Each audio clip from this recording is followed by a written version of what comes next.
자녀들아, 주 안에서 너희 부모에게 순종하라. 이것이 옳으니라. 내 아버지와 어머니를 공경하라. 이것은 약속이 있는 첫 계명이니 이로써 내가 잘되고 땅에서 장수하리라. 아멘. 내일은 무슨 날이죠? 어버이날. 이제 어린이날 선물을 요구하는 사람은 아무도 없죠. 아직까지 뭐 부모님께, 나는 부모님께, 어머니께, 아버지께 평생 어린이니까 그렇게 하지 마시고 그래서 우리가 이제 어린이 주일을 지내고, 그리고 이제 어버이 주일을 지내는데 이번에는 좀 이렇게 겹쳤어요, 주일이. 그래서 어버이 주일로 보냅니다. 저희가 항상 이맘때쯤이면 여러분들 뭐 하십니까? 용돈을 좀 모으든지, 아니면 좀 이렇게 안 쓰던 편지도 써보시기도 하고, 카네이션 사기도 하고. 그래서 부모님께 부모님 감사합니다. 절 이렇게 길러주시고 낳아주시고. 매년 레파토리는 똑같아. 연도만 틀려. 26년간, 25년만, 27년간. 그러나 우리가 정말 부모님께 우리가 공경하고, 부모님께 순종하고, 부모님께 이렇게 순종하고 공경하는 그 마음에 대해서 성경에서는 이렇게 말하고 있는데, 정작 우리들의 삶은 어떤가? 내일 어버이날을 전후로 해서 우리가 좀 깊이 한번 좀 생각해보고, 그러면 공경과 순종한다라는 것이 무엇일까? 왜 부모님께 순종해야 되는 것인가? 라는 것을 우리가 좀 같이 고민하면서 나눠보도록 하겠습니다. 여러분, 현대 심리학에서는요, 한 인간을 구성하는 한 인격에는 세 개의 자아가 있다고요. 프로이드가 얘기를 했어요. 혹시 아는 분들도 있을 거예요. 가장 깊은 곳에는 이드라고 있어요. 이드라고 하는 것이 자리 잡고 있습니다. 이것을 뭐라고 하냐? 본능적 자아, 아니면 충동적 자아라고 얘기해요. 조금 말이 어렵지만 이걸 조금 더 쉽게 얘기하면 무의식이라고 합니다. 무의식. 저 밑에 이드가 깔려 있어요, 우리 안에. 내 속에서 나를 이렇게 막 충동질하는 그 본능이죠. 욕망을 막 꿈틀거리게 하고 내 멋대로 하고 싶은 또 다른 내가 있는 거예요, 여러분. 그죠? 누군가를 막 얄밉고, 정말 누군가 나를 화나게 하면 정말 한 대 때려주고 싶고, 막 그런 마음들도 있죠. 때로는 큰 소리로 막 악도 지르고 욕도 하고 싶기도 하고, 이것저것 다 팽개치고 그냥 훌쩍 떠나버리고 싶은 그런 욕망들이 막 마음 깊은 곳에서 막 충동질하죠. 그러한 나를 뭐라고 한다고요? 이드. 그러면 그 다음에는 무엇이 있을까요? 에고라고 합니다. 이것은 뭐냐면 현실적 자아, 이것을 에고라고 해요. 겉으로 나타나는 내 모습인 동시에 남들이 평가하는 나의 모습. 마음속에는 무언가를 하려고 하는 힘도 생겨나고 용기도 일어나는데, 현실이라고 하는 그런 무거운 제약이 나를 쫙 누르고 있죠. 체면 때문에 하지 못하고, 마치 여러분이 뭐 예배 시간에 좀 신나는, 또 이렇게 좀 같이 함께 박수치고 막 그런 찬양이 나오면 마음에서 내적 댄스를 치잖아요. 그러나 체면 때문에. 그죠? 그러나 이제 수련회 가면 이제 뭐 셀레브레이션하고 뭐 다 그렇게 하니까 어쨌든 그러한 나의 에고라는 것이 있죠. 가령 뭐 화가 나는데, 화난다고 다 화를 낼 수 있습니까? 참아야 하기도 하죠. 정말 여기서 막 올라온다고 욕을 막 아무 때나 시도 때도 없이 하면 되겠어요? 아니죠. 그것들을 조금 잠재우고, 욕심이 생겨도 내가 조금 절제해야 하는 부분들이 있죠. 계속해서 자고 싶은데 출근해야 되고 학교 가야 되고, 그러니까 자기를 조절해 나가는 나를 무엇이라냐? 에고라고 합니다. 자, 그리고 마지막으로 또 하나의 나가 있습니다. 자, 어떤 것일까요? 그것을 슈퍼에고라고 합니다. 슈퍼에고. 영어로 쓰려다가 그냥 한글로 썼어요. 슈퍼에고. 이건 뭐냐면 초월적 자아, 이상적 자아라고 이야기를 합니다. 그러니까 뭐라면 나를 이끌고 가는, 되고 싶은 내가 있다라는 거죠. 그렇죠. 여러분들이 되고 싶은 나, 내가 딱 꿈꿔놓은 나, 내가 쭉 어떤 기준치에 올려놓은 나, 나는 이런 사람이 되어야 한다. 성실한 사람이 되어야 한다, 하나님을 잘 섬겨야 한다라는 등 이 마음속에서 명령하고 되고 싶은 나로 이끌어주는 또 하나의 내가 존재하는데 이것을 슈퍼에고라고 합니다. 여러분, 사람이 왜 고민을 하고 또 얼마만큼 고민을 하느냐를 생각해 보면 제일 깊은 그 본능자인 이드와 가장 높이 있는 이상적 자인 슈퍼에고, 이 사이의 간격이 크면 클수록 고민이 많은 거예요. 그렇죠? 충동은 강해요. 그렇죠? 충동은 강한데 이상은 이래야 한다. 이렇게 해야 되니까 나는 내가 생각해 놓은 어떤 기준이 있으니까, 그래서 나를 제어하고 있으니까 그 중간 그 자아인 현실 에고가 나를 잘 조정하지 못하면 정말 이러지도 저러지도 못하고 있는, 완전히 뒤죽박죽 돼버리는 그런 상황이 되는 거죠. 자, 그런데 여러분, 제가 이런 얘기를 왜 하냐면 여기서 중요한 가장 높은 우리의 어떤 슈퍼에고, 초자, 이것은 어떻게 생겨나느냐 하는 것이죠. 이것은 무엇이냐면 부모로부터 수여되는 것이라고 보면 돼요. 나는 이런 사람이 되어야 돼. 나의 인생의 목표는 이렇게 해야 되지. 나는 이러한 사람이 돼야 된다라고 하는 그러한 슈퍼에고, 이게 바로 부모로부터 수여된다라는 것이에요. 무슨 말이냐 하면 부모가 자녀에게 마땅히 이런 사람이 되어야 된다라고 가르치죠. 세상에 어느 부모가 야, 너는 나쁜 놈으로 자라라, 최고의 빌런이 되어라, 이렇게 얘기하는 부모님이 어디 있어요. 그렇죠? 다시 말하면 한 사람의 자아라는 것은 부모님의 작품이기도 하죠. 부모의 말과 행동을 통해서 자식의 그런 이상적인 자아가 형성되어 간다는 거예요. 그런데 이제 문제예요. 뭐냐면 부모들은 자기 입으로 자식들에게 그런 이상적인 자아를 잘 가르칩니다. 이런 사람이 되고, 소위 말하는 우리가 말하는 착한 사람이 되어야 된다. 그런 얘기들, 도덕과 윤리를 잘 지켜나가고 다른 사람들에게 잘 베풀고 그런 사람이 되어야 된다.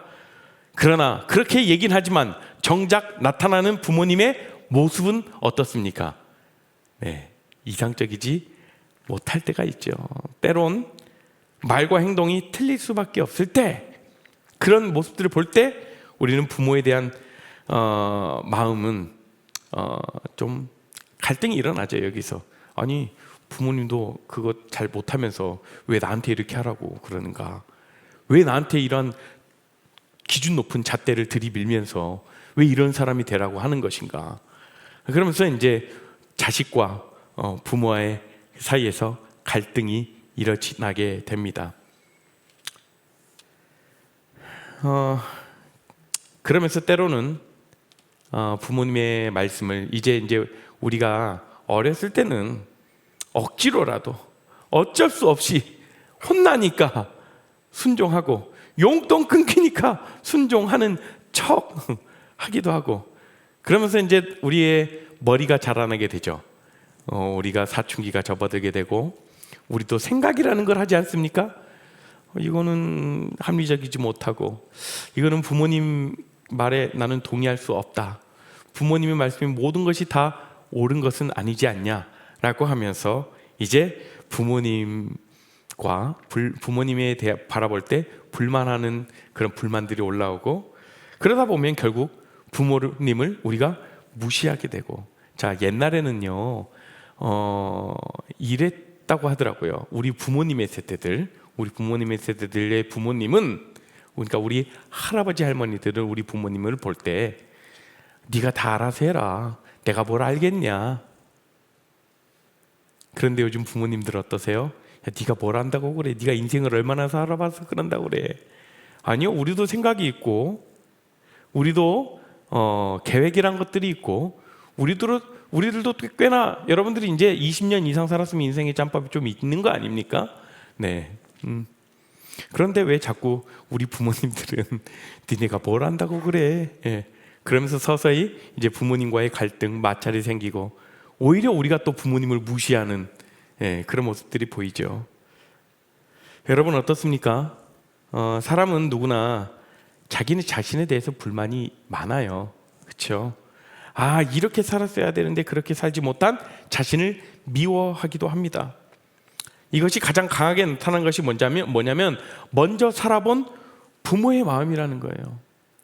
그러니까 부모님이 우리를 볼 때 그런 안타까운 마음들이 있는 거예요. 본인들은 정작 하지 못했지만 본인들의 어떤 내뱉는 말과 우리들에게 하는 말은, 행동은 다를지언정 그들의 마음은 그런 거야. 안타까운 마음으로 우리에게 그렇게 얘기하시는 거죠. 비록 나는 그렇게 살지 못했지만 우리 자식만큼은 그런 이상적으로 나의 어떤 슈퍼에고 내가 이상적으로 잘 계획해놓고 그려놨던 그런 모습들로 살길 바라는, 그게 바로 부모의 마음이라는 거죠. 그런데 우리는 이것을 잘 이해할 수 없죠, 사실은. 그렇죠? 그러나 그것을 이해한다면 자식의 입장에서는 부모님 말씀과 부모님의 삶의 그 모습이 다를지라도 조금은 우리가 고개가 끄덕여질 거예요. 저도 그런 어머니가 굉장히 싫었고, 때로는 많이 미워하기도 했습니다. 그런데 저도 부모의 입장이 돼 보니까요, 무의식적으로 저의 단점을 아들이 닮지 않기를 바라고 있더라고요. 저의 어떤 모습들, 저의 어떤 성향들, 굉장히 제가 급한 성향이거든요. 근데 우리 아들도 급한 것 같아요, 굉장히. 제가 금방 실증을 내거든요. 금방 실증 내는 것 같아요. 그러면서 아이고 아빠 닮지 말아야지, 이런 말도 나도 모르게 이렇게 나오고 있어요. 유전자인 걸 어떻게 하라고. 그렇죠?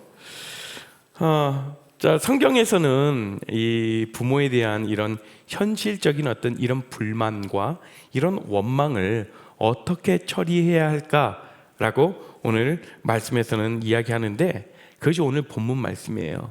에베소서 6장 1절부터 3절을 다시 한번 우리가 한 목소리 읽어볼까요? 시작. 자녀들아, 주 안에서 너희 부모에게 순종하라. 어머니를 공경하라. 이것은 약속이 있는 첫 계명이니 이로써 내가 잘되고 땅에서 장수하리라. 자, 에베소서 전반부는 뭐냐면 그리스도의 몸된 교회와 어떻게 그 교회가 세워져 가야 하는지에 대해서 교리적으로, 그러니까 굉장히 체계적으로 잘 설명해 놓는 책입니다. 그렇게 쭉 언급해요. 그리고 이제 후반부에 대해서 그에 대한 실천적인 우리들의 삶에 대해서 이야기를 하고 있어요. 그러면 어떻게 살아갈 것인가? 그리스도인으로서 어떻게 살아갈 것인가? 우리가 교회를 이뤄가는 우리 그리스도인들로서 우리가 실제적인 삶에서 어떻게 실천하며 살아갈 것인가? 그러면서 부부와의 관계, 자녀와 부모와의 관계, 종과 주인의 관계에 대해서 쭉 가르치고 있죠. 그러니까 뭐냐면 교리적으로 그냥 머리로만 아는 것만이 아닌 실제 삶의 영역에서 지켜나가야 할 그런 생활, 삶의 문제들을 다루고 있다라는 거예요. 여러분들의 삶에서 정말 변화받기를 원하고 말씀으로써 여러분들이 심령의 어떤 움직임이 있다라면, 마음의 어떤 요동함이 있다라면 그것이 우리의 삶의 행동으로 나타나서 그래서 우리 실제적인 삶이 변화되는 것. 지난주에 우리가 그렇게 이야기를 나눴잖아요. 어떤 우리의 사고가 변화되고 우리의 마음이 변화되면 우리의 행동이 변화가 되는 것. 자, 그러면 우리가 변화될 것을 기대하는 마음으로 또 신앙생활을 하고 또 우리가 주님께 그렇게 기도하면서 나아갑니다. 그런데 우리의 삶에서 실제적으로 그렇게 삶이 잘 바뀌지 않는 이유가 무엇일까요? 여러분들 우리 이제 큐티책 제가 사라고 이렇게 광고했지 않습니까? 우리가 이제 여러분 많은 우리 청년들이 큐티를 하시는 것 같은데, 큐티 중에서 가장 어려운 부분이 무엇이냐면, 큐티 중에서 가장 어려운 부분, 자리에 앉아서 성경을 읽고 이제 이 본문 안에서 나타난 하나님의 성품과 그런 부분들 발견하는 것 그리 어렵지 않아요. 이 본문을 해석하고 관찰하는 것. 그렇지만 가장 어려운 게 뭐냐면 이 본문 말씀을 내 삶에 어떻게 실제적으로 적용하고 실천할 수 있을까? 이게 가장 어렵거든요. 그런데 사도 바울은 이 에베소서를 쓰면서 어떻게 실천하라고까지 아주 세세하게 다 명확하게 가르쳐주고 있습니다. 우리 삶이 잘 그렇게 변하지 않는 것은 무엇이냐면 그냥 말씀을 보고 관찰하고 해석하고 은혜 받고 끝나는 거예요. 실제적인 삶에 어떤 액션이 없어. 그러다 보니까 적용이 왜 힘드냐면 안 해봤으니까 힘들죠. 이 말씀을 구체적으로 어떻게 내 삶에 적용할까? 하나님이 사랑하래요. 원수도 사랑하래요. 그래서 그에 대한 적용이 뭡니까? 이렇게 씁니다. 정말 내가 미워하고 있는 사람을 사랑하는 마음을 품게 해주십시오. 내가 더 주변 사람들을 사랑하겠습니다. 이게 적용 끝? 아니요. 그러면 실제적으로 사랑하는 그 어떤 나의 표현하는 방법들이 있어야 될 거 아니에요. 그런 모습들이 있어야 될 거 아닙니까? 구체적으로 내가 할 수 있는 것, 실현 가능한 것, 이런 것들을 해보자는 거예요. 그러면 우리가 부모님을 사랑하고 부모님을 공경하고 부모님을 존경하라고 이렇게 성경 말씀에 나왔는데 이 말씀을 내가 어떻게 적용할 수 있겠습니까? 여러분 죄송해요. 여기 뭐 다들 부모님과 관계가 다들 좋은 분들이잖아요. 너무 부모님과 관계가 좋아가지고 척하면 이게 하나님 척하면 이렇게 말이 다 통하고 부모님 만날 때마다 너무 기쁘고 그러지 않은 사람들도 있어요. 그렇죠? 특히 저도 그렇고요. 그런 부모님들과 어떻게 좀 대화를 하며 이런 부모님들을 어떻게 존경할 수 있을까? 내가 내 삶에서 할 수 있는 부분이 무엇일까? 한번 생각해 보자는 거죠. 이러한 말씀의 구체적인 실천, 이런 부분들을 우리가 좀 오늘 생각해 봤으면 좋겠어요. 그래서 오늘은 자녀와 부모와의 관계에 대해서 살펴보죠. 그러면서 뭐라고 해요? 이 땅에서 잘 사는 길은 부모에게 순종하고 부모를 공경하는 것이다 라고 이렇게 밝히고 있죠. 그런데 우리가 살아가고 있는 현실은 마치 이런 얘기가 있습니다. 무자식이 상팔자다 라고 하는 그런 말까지 등장하는 이 사회는 뭔가 마치 신뢰가 무너지고 부모와 자녀 간에 부모와 자녀 간의 어떤 사랑이 다 시들어버린 것 같은 그런 세상 같아요. 여러분 혹시 딩크족 아시죠 여러분? 딩크족이라는 것은 Double Income No Kids, 그러니까 자식이 생기지 않아서가 아니라 결혼할 때부터 이미 정하는 거예요. 우린 자녀 낳지 말고 그냥 잘 돈 벌어서 아이들을 위해서 이렇게 하는 것보다도 우리의 삶을 좀 잘 너와 나의 삶 잘 누리고 살자. 야, 무자식이 상팔자라는데 그러죠? 결코 자식이 부모에게 짐이 되는 세상이 되지 말아야 하는데 그렇죠. 제가 이 말씀을 준비하면서 오래전에 봤던 한 영화의 장면이 떠올랐어요. 그 영화를 보면 굉장히 어떤 돈과 또 직장에서 자기 위상 때문에 부모를 무참히 살해하는 그런 페류나가 등장합니다. 비가 내리는 날 부모님의 집에 들려가지고 그 아들이 부모님의 집 초인종을 누릅니다. 그래서 부모님은 문을 열어주죠. 그리고 아들은 무참하게 그 부모님을 살해합니다. 마지막까지 애틋해하는 그 눈길을 외면한 채 부모님을 살해하죠. 흉기로 아주 어머니 아버지를 난자합니다. 그 후 아들은 일상으로 돌아가서 아무런 양심의 가책도 없이 돈에 만족하며 그런 비정한 그런 자식의 삶을 살려고 합니다. 그러나 이러한 짐승 같은 자식의 행위에 분개한 한 형사가 끈질기게 추적을 합니다. 그 끝에 덜미를 붙잡히게 되는데 그 아들이 범인으로 밝혀졌어요. 그런데 그 아들이 범인으로 밝혀지게 된 과정을 보면 이래요. 어머니와 아버지를 흉기로 난자할 때 아들의 손톱이 떨어져 나가요. 근데 그 사실을 모른 채 그 현장을 떠나버리죠. 그 비정한 그 아들. 그 아들을 향한 사랑 하나만으로 어떻게 하냐면 끝까지 그 아들의 살인을 숨기기 위해 그 떨어진 손톱을 어머니가 삼킵니다. 그런데 목의 흉터로 그 손톱이 삐져 나오면서 그 DNA를 검사를 하면서 아들인 것이 밝혀졌죠. 자신은 죽으면서도 그토록 살리고자 했던 그 바로 자식이 찌른 그 어머니의 목에 그 손톱이, 아들의 손톱이 걸려 있었죠. 자기를 찔러 죽이는 그 자식을 그래도 사랑하면서 숨을 거두면서까지 살려보려고 하는 그 어머니의 그 사랑. 비록 당신을 죽인 자식이지만 그래도 자기 자식임에 틀림없기 때문에 그런 모습들을 보였던 거죠. 제 이야기 좀 나눠볼게요. 여러분, 저는 좀 가난한 집에서 자랐어요. 딱 봐도 제가 완전히 그냥 어렸을 때는 우리가 뭐 가난한지 뭐 부유한지 그런 걸 잘 모를 수도 있지만 저는 어렸을 때부터 그 너무나 잘 알았어요. 우리 집 너무 가난하구나. 다른 가족은 그렇게 자주 하는 외식 한번 자주 못했고요. 휴가철이면 다들 즐기는 그 바캉스 한번 제대로 못 갔고, 뭐 어디 뭐 바닷가나 뭐 그런 데 있잖아요.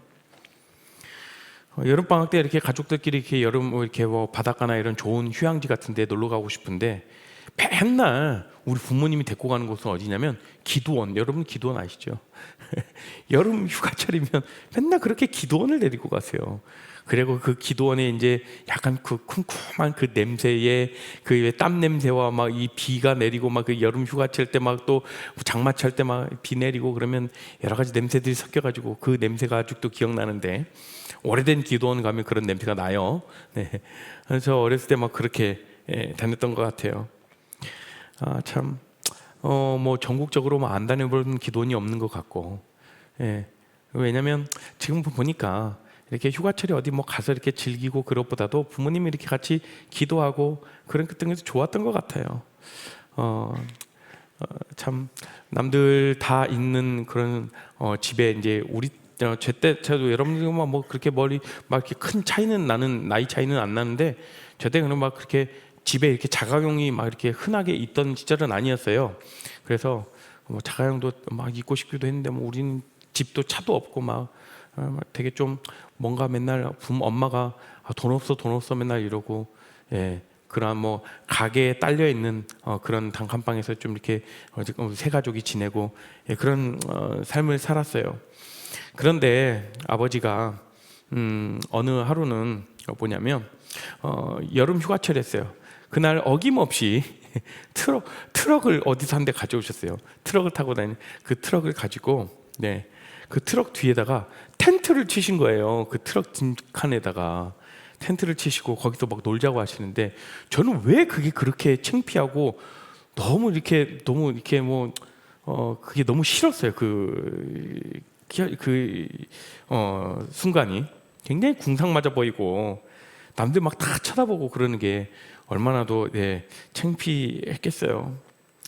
그래서 막 그러면서 이런 생각도 했습니다. 어린 나이에 내가 좀 잘 사는 집에 태어났으면, 그런 생각 많이 하고 자랐죠. 그러면서 상대적으로 내 친구들의 아버지를 보면서 내 아버지가 굉장히 무능력해 보였어요. 우리 아버지 좀 돈도 좀 많이 버시고, 또 우리 아버지 또 좋은 또 차도 좀 타시고, 남들 다 가는 여행도 좀 가보고, 남들 자주 하는 그런 외식도 좀 자주 하고, 그랬으면 좋겠는데 참 우리 아버지 왜 저렇게 무능력하실까? 그런 아버지의 모습들을 보면서 굉장히 제가 불만을 많이 했습니다. 그렇게 가정 형편과 부모님에 대한 어떤 열등감, 때로는 막 좌절감, 다른 가정과 비교하면서 막 시기하기도 하고 질투하기도 하고, 이런 상태로 좀 어린 시절을 좀 살았던 것 같아요. 그러니까 충분히 우리 가정 안에서 누릴 수 있는 행복, 내 주어진 환경 안에서 내가 만족할 수 있는 삶을 살지 못했던 거죠. 자꾸 헛된 것으로 채우려 하고 포장하는 삶을 살게 되고 자꾸 온전한 내가 아닌 다른 내가 되는 거예요. 밖에 나가면 자꾸 거짓말 치고 그런 나로서 살아갔어요. 그런데요, 그렇게 창피해야 되던 그때로 다시 돌아간다라면 정말 저는 다른 사람들이 손가락질 할까봐 쳐다보는 게 너무 싫었고, 그런데 그 창피하던 그때로 다시 돌아갈 수만 있다면 저는 다시 돌아가고 싶어요. 돌아가서요,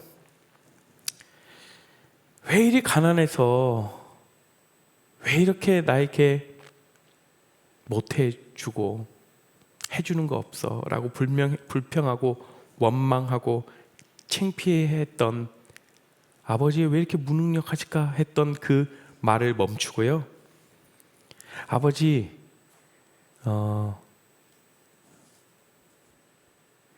우리 가족의 행복을 위해서 애써주셔서 감사합니다,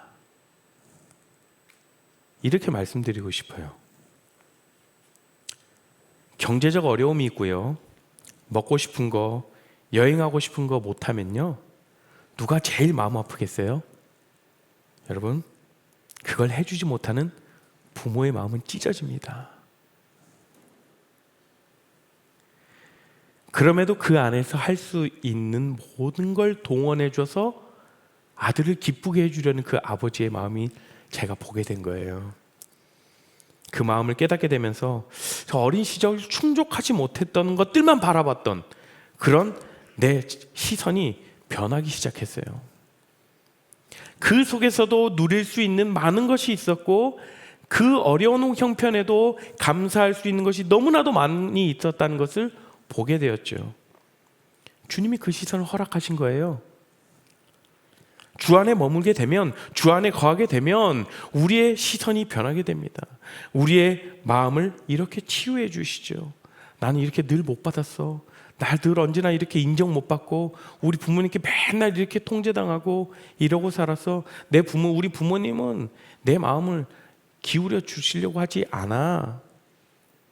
이게 아니라 그 속에서도 나에게 보여주셨던 그 사랑을 우리는 바라볼 수 있게 되는 거예요. 그 주님의 말씀을, 부모님을 공경하고 부모님의 말씀에 순종하고 난 할 수 없는데 이 말씀을 온전히 받아들일 수 있는 시각을 열어주신다라는 거죠. 여러분들, 우리는 살아가면서 이것저것을 고르는 것을 아주 잘하죠. 우리 자매님들 화장품숍 가면 왜 그렇게 틴트 종류가 많아요? 똑같은 빨간색 같은데, 그죠? 이거는 뭐 발색이 좋고 이거는 가성비가 좋고 다 다른 색이래요. 똑같은 빨간색인데. 그러나 우리 스스로 여러분 막 이렇게 좋은 것 골라서 수많은 것 중에 여러분들 많은 것을 고르잖아요.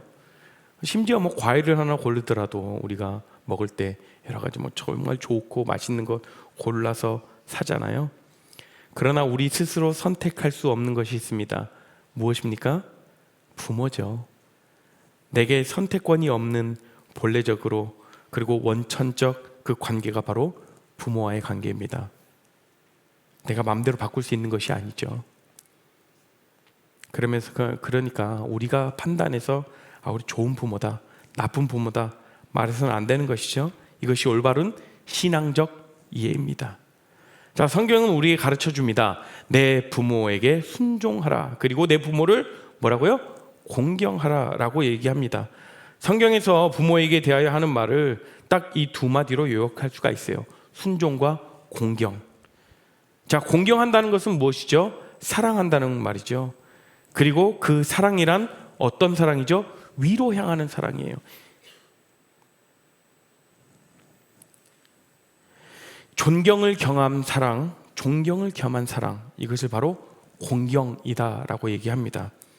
여기에서 순종하라라는 말은 무엇이냐면 청종적으로 순종하라, 그대로 이행하라는 것이죠. 조건 없이 듣고 따르는 것이죠. 즉 듣는 대로 행한다라는 그런 의미입니다. 이의를 달지 않고 그대로 따라하는 것이 순종한다라는 의미입니다. 우리가 하나님의 말씀을 순종하듯이 부모에게 순종하라고 말합니다. 그런데 우리가 이 순종의 의미를 좀 잘 알아야 해요. 우리가 알고 있는 순종에는 몇 가지 종류가 있는데요. 첫 번째로 뭐냐면 노예적 순종이에요. 노예적 순종. 말 그대로 노예적 순종입니다. 내가 무서워서 혹은 억지로 그럴 수밖에 없기에 노예적으로 그것을 굴복하는 그런 순종의 의미죠. 두 번째로 뭐냐면 조건적인 혹은 실리적 순종입니다. 이것은 일단 순종해 놓고 보는 거죠. 그리고 기다리다 보면 내게 어떤 이득이 있기 때문에 돌아온다는 거죠. 내가 어떤 조건적으로 내가 순종하는 것이죠. 다시 말하면 내가 받을 어떤 유산이 있어서 아니면 내가 부모님의 말씀을 잘 들었을 때 나에게 뭔가 주어지는 것이 있기 때문에 그렇죠. 그런데 이게 정말 우리가 마음에서 일어나오는 정말 순수한 동기에서 일어나오는 순종일까요? 아니죠. 진정한 순종과 존경 어디에 있는 것이죠? 감사의 마음에서 우러나오는 거예요. 사랑의 동기에서 순종하는 거예요. 제가 무능력하게 봤던 그 아버지를 존경하게 된 동기가 뭐냐면 하나님의 사랑을 내가 깊이 깨닫고 난 뒤에 그랬거든요. 하나님 아버지의 사랑. 그 사랑이 감격했기 때문에 우리 부모님이 줄 수 없는 사랑을 하나님으로부터 내가 그 사랑을 받았습니다. 여러분, 우리는 계속해서 우리 부모님이 주지 못했던 것, 내가 받지 못했던 것들에 너무 초점이 맞춰져 있어요. 그 시선으로 살게 되면 우리는 이 말씀을 어떻게 온전히 우리가 실천하며 순종할 수 있겠습니까? 우리가 생각할 때가 얼마나 부모님이 비합리적인 것 같고 언행불일치일 때가 얼마나 더 많습니까? 그런데 여러분, 그렇게 할 수밖에 없는 그런 부모님을 한번 생각해 보자라는 거죠. 그 상황의 부모님의 마음은 어떨지 우리가 한 번만이라도 생각해 보자는 거죠. 우리가 생각하는 사랑의 모습과 또 부모님의 표현은 다를 뿐이라는 겁니다. 부모님도 우리를 정말 사랑하세요. 그러나 우리가 생각하고 우리가 원하는 대로 우리에게 그런 사랑의 표현이 그런 우리가 바라는 대로 이루어지지 않을 뿐이죠. 세상의 기준으로, 그리고 우리가 계속해서 우리의 결핍만을 바라보게 되면 자꾸 부모님에 대한 원망과 그리고 불평이 끊임없이 나타나죠. 이 부분이 우리의 약점인 것입니다. 그래서 그 약점을 계속해서 건드리는 거예요. 누가요? 사단이요. 그러나 주 안에서 우리가 깊은 사랑을 경험하게 되잖아요. 그럼 우리의 시선을 우리가 받지 못했던 어떤 그런 결핍에서 우리가 가진 것, 우리가 누릴 수 있는 것으로 우리의 시선을 변하게 만들어줍니다. 결국 우리 육신의 부모님에 대한 진정한 존경과 순종을 할 수 있도록 우리의 눈을, 우리의 시선을 열어주신다는 거죠. 여러분, 매년 돌아오는 어버이날입니다. 그렇죠? 우리가 반복적으로 그냥 의무적으로 부모님께 감사함을 표현하고 부모님께 사랑을 표현했다면 정말 한번 돌아보십시오. 내가 불평하고 내가 원망했던 그 시간을 한번 떠올려 보면서 한편으로 그 순간에 정말 내가 감사한 일이 없었나, 부모님의 모습들을 한번 바라보면서 우리가 이 말씀을 또 우리가 주님 앞에 순종할 수 있는 그러한 시선 또한 열어주십시오라고 우리가 같이 간절히 고백했으면 좋겠습니다. 이 시간 우리가 결정하시면서요, 함께 기도하며 나갔으면 좋겠어요. 때로는 부모님과 정말 깊은 관계를 누리며 살아가는 우리 여러분들도 있을 거예요. 그러나 부모님과 관계할 때 정말 부모님과의 관계가 어렵고 힘들고 뭔가 낯설고 그러한 분들도 있을 거고, 때로는 어떤 분들은 부모님의 구원을 위해서 간절히 기도하는 우리 지체들도 있을 겁니다. 성경에서 말하는 부모를 공경하고 부모에게 순종하라, 이 말씀이 내 삶에서 구체적으로 어떻게 실천될 수 있을까요? 라고 주님께 물으며, 혹여나 우리 육신의 부모로부터 받지 못했던 것들로 인하여서, 그 결핍으로 인해서 우리 안에 상처가 있고 우리 안에 그 받지 못했던 것들을 계속해서 원하는 그 모습들이 있었다라면 잠시 그것들 내려놓고, 그럼에도 불구하고 우리를 사랑하시고 우리를 지금까지 길러주시고 또 우리 가정을 위해서 헌신하시는 부모님의 모습을 보면서 우리가 그 주님의 우리가 그 부모님의 모습을 보고 우리 마음으로 사랑할 수 있도록 주님 우리의 마음을 어루만져 주십시오라고 같이 함께 기도하겠습니다. 함께 기도합니다. 주님 그렇습니다. 주님 아버지 우리 가운데 부어주신 그런 사랑을 우리 부모님을 통하여 바라볼 수 있도록 하여 주시옵시고 아버지 우리 가운데 부어주신 그 사랑을 우리가 온전히 흘려보낼 수 있도록 하여 주시옵소서. 하나님을 바라볼 때 정말 하나님께서 우리에게 베풀어 주셨던 그 은혜를 우리가 누릴 수 있도록 하여 주시옵시고 우리 아버지 결핍과 우리의 상처들 부모님 아버지와 그렇게 아버지 육신의 부모와 관계가 좋지 못한 그런 모습들이 있어요. 다시 한번 주님의 사랑으로 회복시켜 주시고 주님의 사랑으로 다시 한번 일으켜 주시기 간절히 기도합니다. 우리 삶에서 결핍되지 못했던 것들을 다시 한번 바라보게 해주시옵시고 그 안에 감사함을 우리가 바라볼 수 있도록 해주시옵시고 우리의 시선을 다시 한번 들어 변할 수 있도록 주님 인도하여 주시옵소서. 주님 함께 해주시옵소서.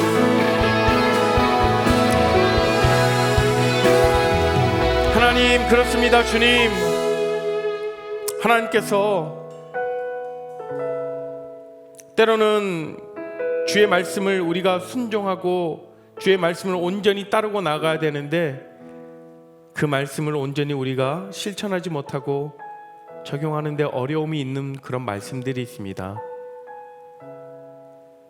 그 말씀들을 우리의 삶 가운데에서 온전히 이행하고 또 이 말씀을 준행하며 살아가기 위하여 우리의 마음을 어루만져 주시고 하나님의 사랑으로 우리의 결핍된 것들 우리의 상처들을 회복하게 하시고 그 하나님의 사랑으로 우리의 삶을 다시 한번 돌아볼 수 있는 그 변화된 시각을 허락하여 주시옵소서. 하나님 우리가 온전히 가정을 사랑하게 하시고 가정을 품게 하시고 가정을 위해 우리가 온전히 기도하며 나아가는 그러한 우리들로 그리고 또한 또 우리 가정을 위해 오랫동안 기도하고 있는 가정의 구원을 위하여 우리 가족의 구원을 위하여 오랫동안 기도하고 있는 지체들이 있습니다. 그들 가운데에도 힘주시고 좌절하지 않을 수 있도록 매일과 같이 주님 샘 불어 넣어주시고 주님의 때에 주님의 방법으로 이루실 때까지 계속해서 우리가 기도를 쉬지 않게 하여 주시옵소서. 그렇게 행하실 그 주님을 찬양합니다. 이제는 예수 그리스도의 크신 은혜와 하나님의 크신 사랑과 성령 하나님의 감화 교통하심이 우리가 이제 주의 말씀을 실천하며 주의 말씀을 우리의 삶에 준행하기로 결정하며 나아가길 원하는 그래서 우리의 부모님을 사랑하고 부모님을 품으며 그 사랑을 우리가 흘려보낼 수 있는 그러한 결단하고 결정하는 우리한 귀한 청년들 가운데 지금으로부터 영원토록 함께 없시기를 축원합니다. 아멘.